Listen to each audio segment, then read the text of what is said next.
I finished reading Chimamanda's Purple Hibiscus, and it's one of those books I promise you will want to read over and over again. You don't get to put that book down unless you have a reason. I remember the only time I was able to put the book down was when I was in a bus. It was at night, and the lights were off. And I was even tempted to use my own phone's light to just continue reading. And the other time is when I was actually in a rush and I couldn't continue reading. I love the characters. We have Kambili. Kambili is 15 years old and she has a brother called Jaja who is 2 years older, and they have their papa called Eugene. They call their father Papa, and they have their mother, they call her Mama. They live in Enugu in Nigeria, and they also have an aunt who is the sister to their father. Her name is Ifyoma. Ifyoma has actually three children. The eldest is called Obiora, and the daughter is called Amaka, and they also have the youngest son called Chima. Chima is just a baby, busy being a baby. And they also have their grandfather. Now, their papa's and their aunt's dad called Papa Nku. I really can't pronounce it well in Igbo. But Papa Nku lives in the village in abject poverty. Papa Eugene, that is Kambili's father, is wealthy. He actually owns factories. He owns the Standard Magazine, the only magazine in Nigeria that tells the truth, that questions the government. And they have to tell the truth, even if it means going underground to publish their story. The editor is called Adekuka, who the father loves really very much. The father is a staunch Catholic. He's fanatically religious to a point that in the house, the children will be punished harshly for not following the rules that are put in place. They live within the confines of their father's strict schedule of rosary and homework and prayers and prayers and prayers. And also, the father has a best friend who is Father Benedict, and he gives so much out there. Out there, he actually portrays a very different image to the world. A saint, actually, he donates to the poor, to the widows, and he donates almost half of his wealth to the church. He's just a giver. He gives out money, and that is what we see throughout the book. He gives out money to people who need it. But ironically, his own father lives in abject poverty in the village. He doesn't associate with him at all. He says he's a heathen, and it's a sin to be associated with a heathen because the father refused to convert to Catholicism when missionaries came. And he doesn't even give his children the chance to know their own grandfather. Anyway, there's a time that the sister Ifyoma convinces Papa Eugene to allow the children to visit her in Nsukka. And so, Ifyoma, there is a way she's so outspoken. She questions everything. Yes, she's a Catholic, but she questions religion at the same time. She questions the government and she challenges the brother. And she doesn't fear the brother the same way Kambili's mother, Kambili and Jaja, to some extent, they fear the father so much that they are so timid, especially Kambili is so timid and wants to please the father. She actually lives to please the father, and we realize that even if someone says something that makes the father smile, she wishes that she's the one who said those words. And so the aunt convinces Kambili's dad to allow the children to visit her in Nsukka, and they go to Nsukka and they stay there, and Kambili realizes or discovers a different side of life. The auntie actually prays for laughter. It's so funny that she did not imagine someone would pray for laughter. And she experiences so much love, even though she fears a lot that she doesn't even speak. Unlike her brother Jaja, who is always out there helping the aunt in the garden. They plant purple hibiscus, and he really is outgoing. Kambili is thinking about her dad and also is frightened because this is a kind of life she's not used to. And also, she realized that Amaka is outstanding, outspoken, outgoing, and she wears lipstick, she puts on trousers, something that is a sin in her house. And she admires that, which she doesn't have. She also falls in love with Father Amari. Amari is a different kind of priest. He's also outgoing, he speaks, he's fun to be around. And I love the love story. So one day, the grandfather in the village falls sick when they are still at their aunt's, and the aunt has to rush to the village, bring the father to Nsuka, take him to the hospital. Unfortunately, the doctors are on strike, and so the father still gets medical attention from a family doctor, and unfortunately, he dies.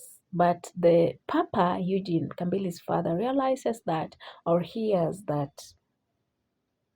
the dad had come to Nsuka and is sharing the same roof with his children. So he rushes to Nsuka to take his children, and he realizes that his dad has died and he doesn't care. The only thing he asks actually is if your mom or his sister called the priest to anoint or to give their father the last anointing, probably that could have made him go to heaven.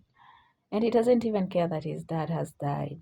And ironically, Arikuka, when they publish something that irritates the government sends a letter to Adikuka, and when he opens the letter, he is blown and he dies on the spot. And that really takes a toll on this Papa. Papa, who doesn't care that his own dad died, cares a lot about this editor Arikuka, and it takes a toll on him for quite a long time, and this makes him even punish the family so much.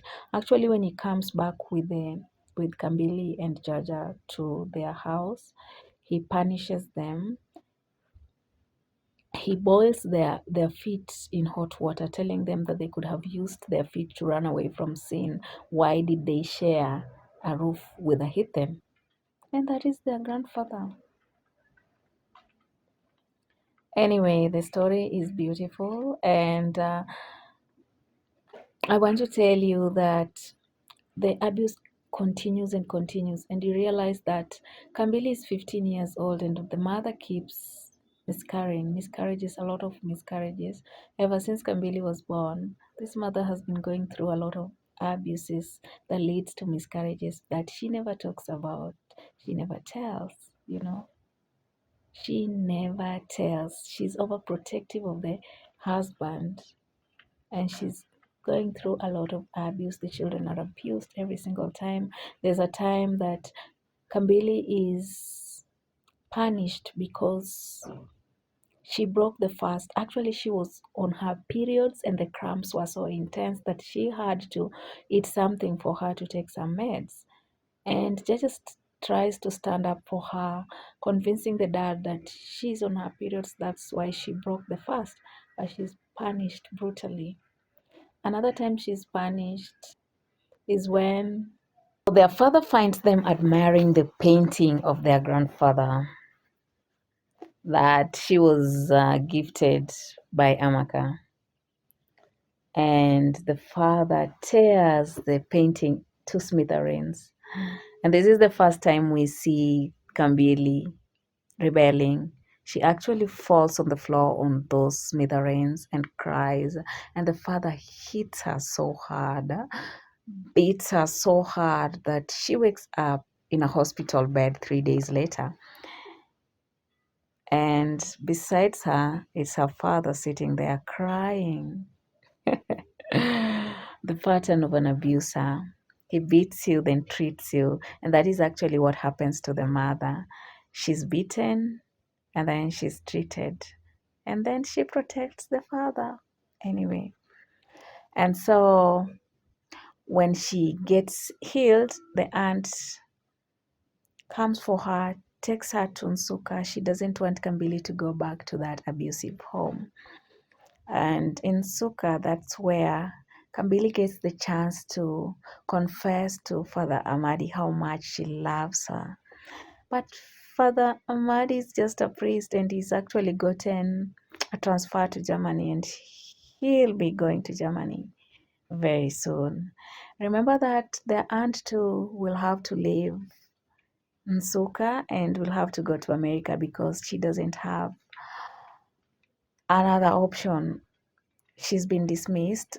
She's actually a university professor, and the school has been on strike every time, on and off, and she barely gets paid. But this time around, she's the kind of a person who questions everything and challenges everything. She questions authority, the school administration, and so on. And the administration doesn't like that. They don't like such kind of people, and so she's dismissed. And so she has to go as soon as possible. I didn't tell you that here in Suka, the life is so different. This is a different side of the world from their Enugu home. Here they fetch water. Here they do house chores, something that they never do in their home. Here food is scarce. The auntie survives on barely nothing. She barely gets paid because of those strikes, and life is tough. There is water shortages, there is power outages, there is barely no fuel in the city. There is just a lot of hardships, but there is so much love and there is so much laughter. And so when she is in Suka, Kambili, they receive a phone call that the father has died, unfortunately. And so they have to go back to their home. And when they get to their home, they realized, or they get an autopsy of their father, that he was poisoned. And the mother confesses that while they were away in Suka, she was putting a little poison on the papa's tea. And when the police comes, I didn't tell you that Obiora, the aunt's firstborn, or the aunt's son, is really hardworking, outstanding, outgoing, the kind that is well read, and he reads a lot, even though they're just age mates, but he's more of, like, you could think he's older. He's the kind who protects the mother. The mother is a single mother, and he's the kind that protects the mother.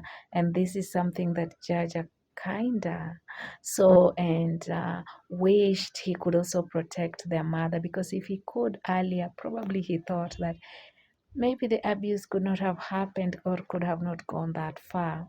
And so when the police comes, he says that he's the one who was putting rat poison in his father's food. And so he's the one who is imprisoned. And then 3 years later, we are told that Jaja will be released because there is a new government, there is a new dawn, there is new reigns. And Kambili says that if Jaja gets out of prison, they will go back to Nsuka and they will plant purple hibiscus. And I just loved the book, honestly. And this is one of the books that I really wished that Chimamanda could keep telling me more through Kambili. And I realized that there is no big book. After reading over 300 pages, I still wanted her to go on and on. And I realized there is no big book. It's only that you're not enjoying the book.